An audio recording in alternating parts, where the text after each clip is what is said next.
विद्यार्थियों, आपका स्वागत है टोटल साइंस सॉल्यूशन चैनल पर। इस चैनल पर आपको आपके विज्ञान विषय से संबंधित विभिन्न अध्यायों के प्रश्नों के उत्तर उपलब्ध हैं। आप चैनल पर विजिट करके सभी अध्यायों के प्रश्नों के उत्तर देख सकते हैं, वन लाइनर देख सकते हैं, शॉर्ट क्वेश्चन देख सकते हैं। और जो आप देख रहे हैं हस्तलिखित नोट्स, हाथ से लिखे हुए प्रश्नों के उत्तर, यहाँ पर मुख्य प्रश्नों के उत्तर दिए गए हैं, उन्हें भी आप देख सकते हैं। इस वीडियो में हम देखेंगे अध्याय 2 अम्ल, क्षारक एवं लवण से संबंधित कुछ महत्वपूर्ण प्रश्न और उनके उत्तर, जो आपको आपकी बोर्ड परीक्षा में सफलता दिलाने में आपकी मदद करेंगे। जैसे प्रश्न पहला है, अम्ल किसे कहते हैं? तो इसका उत्तर होगा वे पदार्थ जो स्वाद में खट्टे होते हैं तथा लिटमस पत्र को नीले से लाल कर देते हैं, अम्ल कहलाते हैं। प्रश्न दूसरा है, अम्ल की कोई 4 विशेषताएं लिखिए। तो अम्ल की 4 विशेषताएं निम्नलिखित हैं। अम्ल स्वाद में खट्टे होते हैं, अम्ल H+ या धनायन देते हैं, अम्ल नीले लिटमस पेपर को लाल कर देता है, अम्ल का pH मान 7 से कम होता है।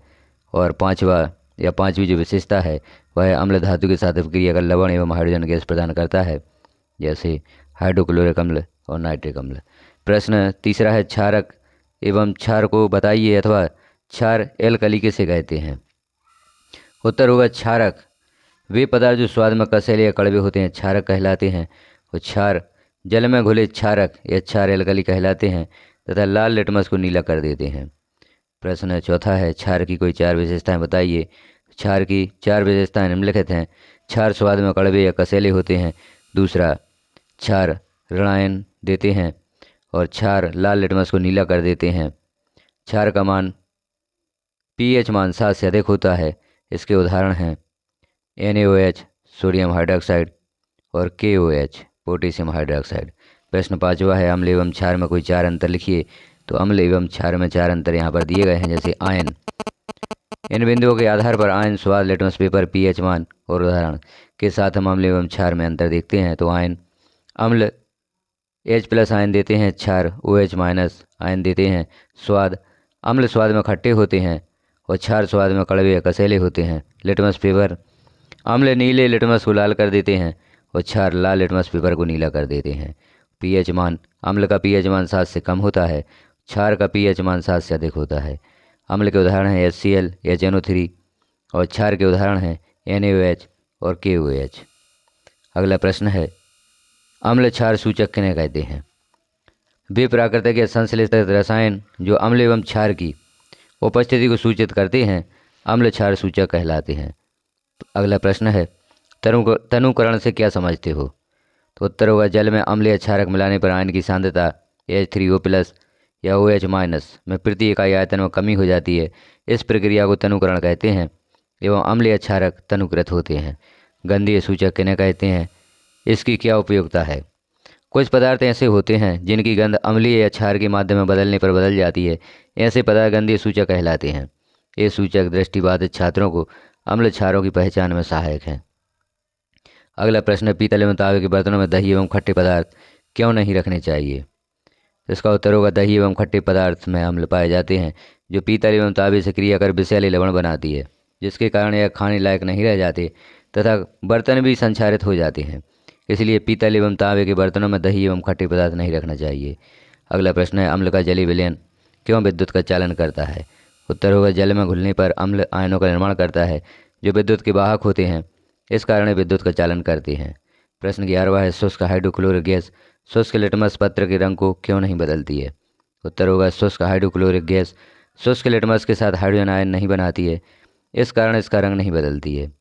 अगला प्रश्न है, अम्ल को तनुकृत करते समय यह क्यों अनुशंसित करते हैं कि अम्ल को जल में मिलाना चाहिए, ना कि जल को अम्ल में? उत्तर होगा, अम्ल का तनुकरण एक अत्यंत ऊष्माक्षेपी अभिक्रिया है तथा इसमें अत्यधिक मात्रा में ऊष्मा उत्पन्न होती है। अम्ल को जल में मिलाने पर जो ऊष्मा उत्पन्न होती जाती है वह जल द्वारा शोषित कर ली जाती है, इसलिए अम्ल को तनुकृत करने के लिए इसे जल में मिलाते हैं। अगला प्रश्न, अम्ल के विलयन को तनुकृत करते समय हाइड्रोनियम आयन या H3O+ की सांद्रता कैसे प्रभावित हो जाती है? तो इस प्रश्न का उत्तर यहाँ पर देखते हैं। अम्ल के विलयन को तनुकृत करते समय हाइड्रोनियम या H3O+ आयन की सांद्रता प्रति इकाई आयतन कम हो जाती है। अगला प्रश्न है, जब सोडियम हाइड्रोक्साइड विलयन में अधिक क्षारक मिलाते हैं तो हाइड्रोक्साइड आयन या OH- की सांद्रता कैसे प्रभावित होती है? उत्तर होगा, जब सोडियम हाइड्रोक्साइड विलयन में अधिक क्षारक मिलाते हैं तो विलयन में हाइड्रोक्साइड या OH- आयन की सांद्रता प्रति इकाई आयतन बढ़ जाती है। प्रश्न 15वां है, H+ एक्वा आयन की सांद्रता का विलयन की प्रकृति पर क्या प्रभाव पड़ता है? उत्तर होगा H+ एक्वा आयन की सांद्रता बढ़ने पर विलयन अम्लीय प्रकृति का एवं H+ एक्वा आयन की सांद्रता कम होने पर विलयन क्षार की प्रकृति का होता है। प्रश्न 16 है, क्या क्षार के विलयन में H+ आयन होते हैं? अगर हाँ तो ये क्षार के क्यों होते हैं? उत्तर होगा हाँ, क्षार के विलयनों में भी H+ आयन होते हैं, लेकिन उनमें H+ आयनों की अपेक्षा OH- आयनों की सांद्रता अधिक होती है, इसलिए वे क्षार की होते हैं। अगला प्रश्न है, कोई किसान खेत की मृदा की किस परिस्थिति में बिना भुजा चूना कैल्शियम ऑक्साइड, भुजा हुआ चूना कैल्शियम हाइड्रोक्साइड या चौक कैल्शियम कार्बोनेट का उपयोग करेगा? उत्तर होगा जब खेत की मृदा अधिक अम्लीय होगी तो उस स्थिति में किसान भुजा या बिना भुजा चूना या चाक का उपयोग करेगा। प्रश्न 18 है, धातु के साथ अम्ल की अभिक्रिया होने पर सामान्यतः कौन सी गैस निकलती है? एक उदाहरण के द्वारा समझाइए। इस गैस की उपस्थिति जांच आप कैसे करेंगे? उत्तर होगा धातु के साथ अम्ल की अभिक्रिया होने पर प्रायः हाइड्रोजन या H2 गैस निकलती है। Zn plus H2SO4 equal to ZnSO4 plus H2। यह उदाहरण है, जब हम जलती हुई तीली इस गैस के पास लाते हैं तो यह फटफट की ध्वनि के साथ जलती है, तो इससे हाइड्रोजन गैस की उपस्थिति का पता चलता है। अगला प्रश्न है, CaOCl2 का प्रचलित नाम क्या है? तो CaOCl2 का प्रचलित नाम व्यंजक चूर्ण है, या जिसे ब्लीचिंग पाउडर भी कहते हैं। अगला प्रश्न है, उस पदार्थ का नाम बताइए जो क्लोरीन से अभिक्रिया करके व्यंजक चूर्ण बनाता है? तो उत्तर होगा बुझा हुआ चूना या कैल्शियम हाइड्रोक्साइड। प्रश्न 21 कठोर जल को मृदु करने के लिए किस सोडियम यौगिक का उपयोग किया जाता है? उत्तर होगा सोडियम कार्बोनेट या धोने का सोडा। प्रश्न 22 सोडियम हाइड्रोजन कार्बोनेट के विलयन को गर्म करने पर क्या होगा? इस सब क्रिया के लिए रासायनिक समीकरण लिखिए। तो उत्तर होगा सोडियम हाइड्रोजन कार्बोनेट के विलयन को गर्म करने पर सोडियम कार्बोनेट का विलयन बनता है तथा कार्बन डाइऑक्साइड गैस निकलती है। अभिक्रिया का रासायनिक समीकरण भी दिया गया है, 2NaSCO3 का से हमने जैसे ही ऊष्मा दी तो Na2CO3 इक्वा plus H2O plus CO2 उत्पाद के रूप में प्राप्त होते हैं। Na2CO3 यानी सोडियम कार्बोनेट विलयन, H2O जल और CO2 कार्बन डाइऑक्साइड गैस। प्रश्न 23 है, प्लास्टर ऑफ पेरिस की जल के साथ अपक्रिया का समीकरण लिखिए। तो प्लास्टर ऑफ पेरिस की जल के साथ अपक्रिया का समीकरण नीचे दिया गया है। CaSO4 जो प्लास्टर ऑफ पेरिस है, CaSO4 पॉइंट या dot 1/2 H2O plus 1/2 H2O equal to CaSO4 dot 2 H2O जो जिप्सम का सूत्र है। प्रश्न 24 निम्नलिखित अभिक्रिया के लिए पहले शब्द समीकरण लिखिए तथा उसके बाद संतुलित समीकरण लिखिए। तो यहाँ कुछ अभिक्रियाएँ दी गई हैं, जैसे तनु सल्फ्यूरिक अम्ल दानेदार जिंक के साथ अभिक्रिया करता है, तनु हाइड्रोक्लोरिक अम्ल मैग्नीशियम पट्टी के साथ अभिक्रिया करता है, तनु सल्फ्यूरिक अम्ल एल्यूमिनियम चूर्ण के साथ अभिक्रिया करता है, तनु हाइड्रोक्लोरिक अम्ल लोहे के चूर्ण के साथ अभिक्रिया करता है। तो यहाँ पर रासायनिक समीकरण दिए गए हैं और नीचे हम देखते हैं इन्हें संतुलित कैसे किया गया है। तो यहाँ संतुलित रासायनिक समीकरण भी दिए गए हैं, इनको आप नोट कर लें। वीडियो को स्टॉप करें, इन्हें नोट करें और देखें किस प्रकार से इन्हें संतुलित किया गया है। रासायनिक समीकरण को संतुलित करते समय यह ध्यान रखना होता है कि अभिकारक और उत्पाद दोनों ओर लेफ्ट हैंड साइड और राइट हैंड साइड परमाणुओं की संख्या समान होना चाहिए। तो देखें आप किस प्रकार से परमाणुओं की संख्या समान की गई है, एक जैसी की गई है।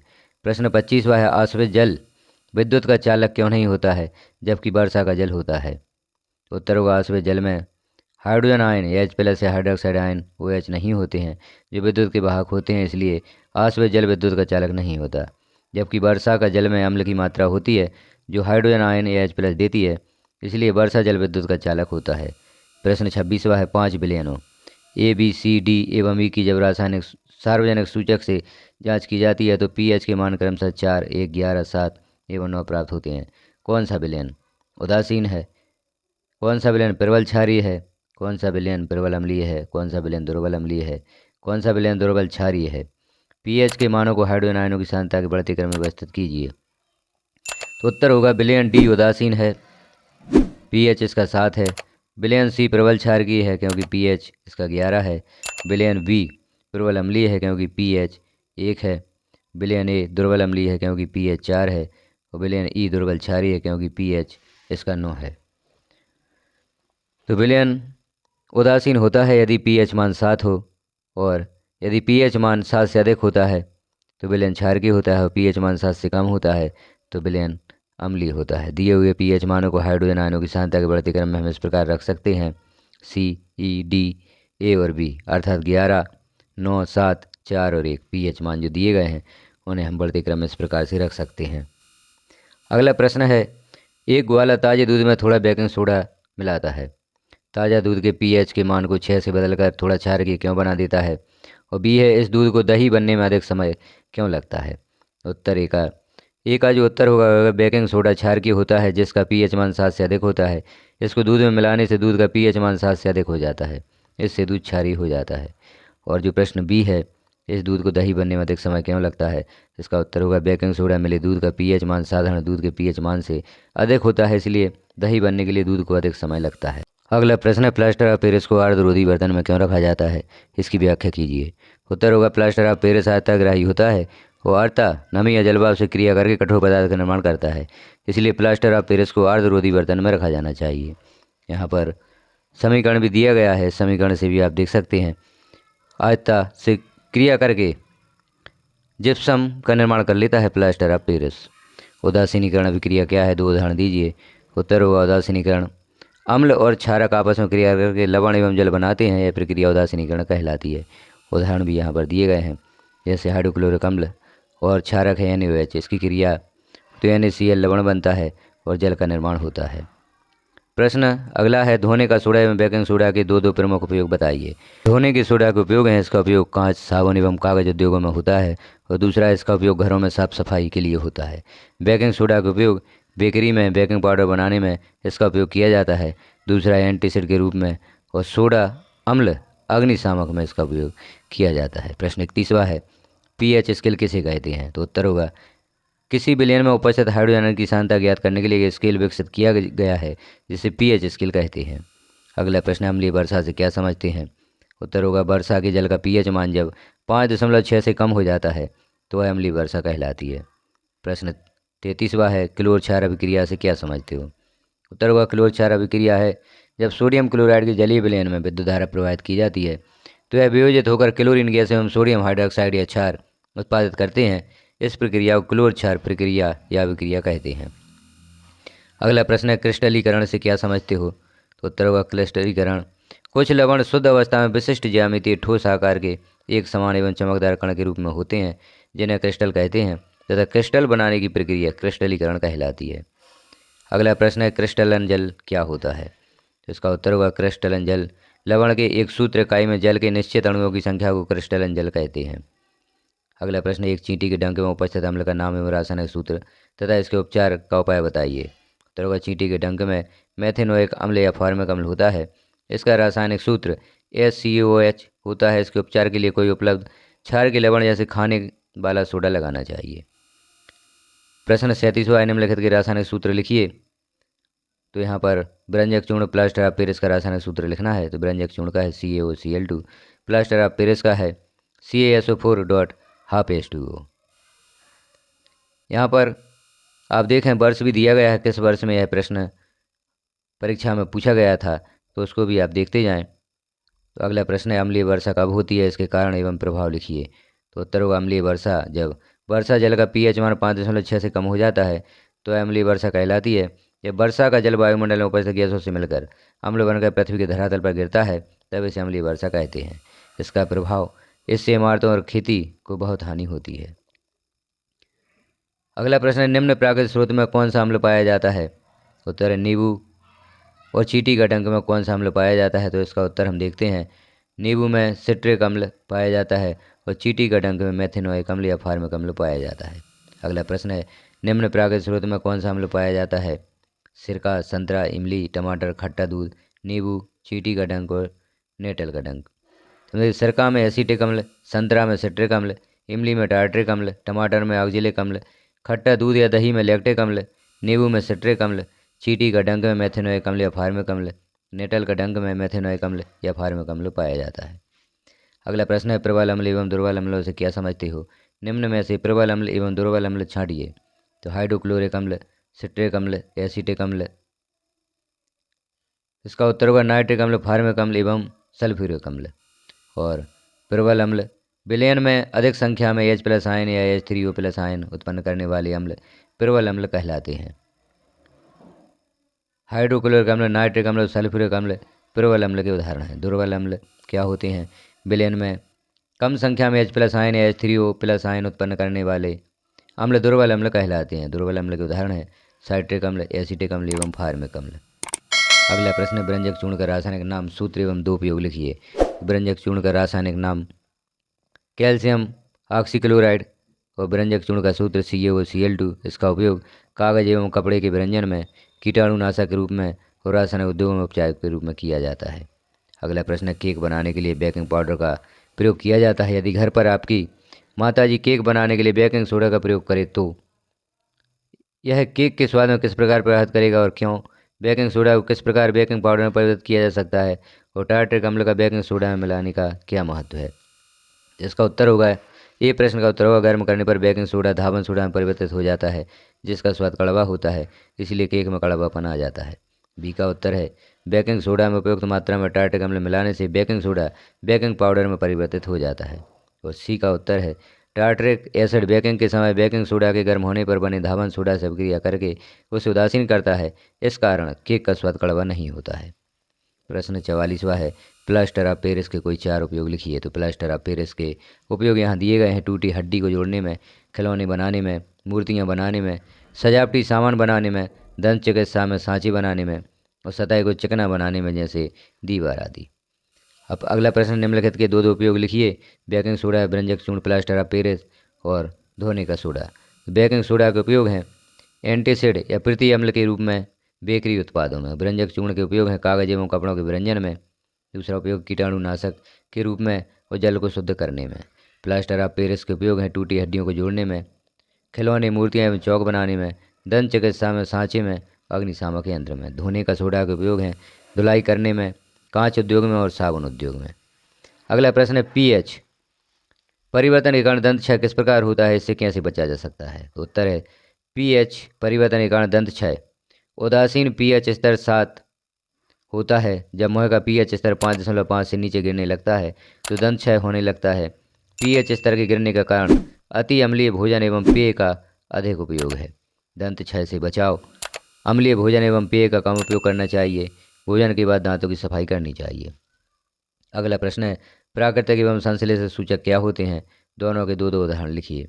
तो प्राकृतिक सूचक प्रकृति में पाए जाने वाले वे पदार्थ जिनका उपयोग अम्ल एवं क्षार की उपस्थिति का पता लगाने के लिए किया जाता है, प्राकृतिक सूचक कहलाते हैं। इसका उदाहरण है लिटमस एवं हल्दी।